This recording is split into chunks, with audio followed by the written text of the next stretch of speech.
Okie dokie. Just got to take it all into the trailer, get it to the tip.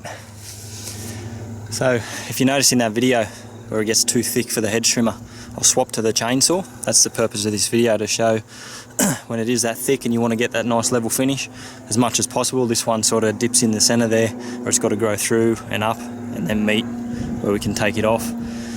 All nice and level. It's just that this isn't done quite often enough to get a crisp finish every time, so you're taking a chunk of the plant off. It's going to be very twiggy on top. We've got a month and a half up our sleeve before the real cold weather hits. So the plant itself is very established, not going to harm the plant too much. If anything, it's just going to slow it down in growth. Ready for spring, it will have all that. That's the idea of cutting back. You want to get that fresh airflow right through the plant, and you want to give that new growth a chance to come through, rather than being overgrown and strangling itself. Give that airflow somewhere to go, circulate right through, and the plant will be healthy as. Other than that, I don't really need to show too much of the loading up of the trailer. There's some green waste to be put in a wheelbarrow and wheel it to the trailer, so there's not much you need to learn there. As far as that, yeah, there wasn't much else. I've already been to an acreage this morning, done the edging all around there. Went to another mowing job. It's another edging job, purely edging, because the lady still enjoys mowing, so it's a nicer area over near the beach, and I'm more than happy to help where I can, and just with everything going on, fitting in where I can too, and working in with everybody. So I'll yeah, get this all tidied up. I'll show you the front quickly, and that'll do.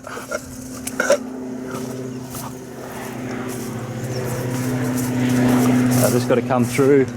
You saw what I did at the end on the top, but on the other side I'll run through just with the head pivoted and just get it so at head height you want to be looking at something nice and level. You can already see here you can't do much about that, but then just taking that off and then bring it right through so it's all level, and then yeah, final blow down just so you can get all the bits that fling off. And that's about it. I'll leave that there. Might talk a little bit more this afternoon if I need to. Otherwise, have a great day. Cheers. Bye.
Okie dokie, that'll do for the footage today.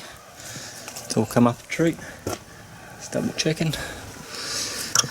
So, short and sweet today. I'm going to try and keep the videos a little bit shorter where possible.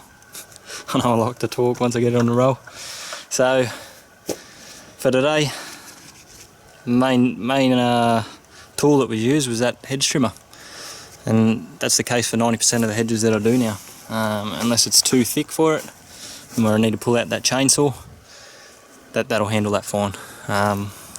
Any issues, like I said, you get the chainsaw one with the multi-tool attachment. I'm going to get the battery variety through Husqvarna as well, and that'll be it for the repertoire with that side of things. I might get the dedicated chainsaw on the pole because it's a little bit more sturdy than the multi-tool attachments. The more you attach, the more flex you're going to get when you're going higher with the tool. So a more dedicated unit for the higher stuff. Shorter stuff, it's just handy to keep it in the side of the toolbox there. Everything collapses and folds up nice and neat, and it can all fit in that side toolbox. So alright, enjoy your afternoon. Talk to you later in the week. Thanks again. Like, subscribe, do all the right things. Thanks guys, see yous, bye.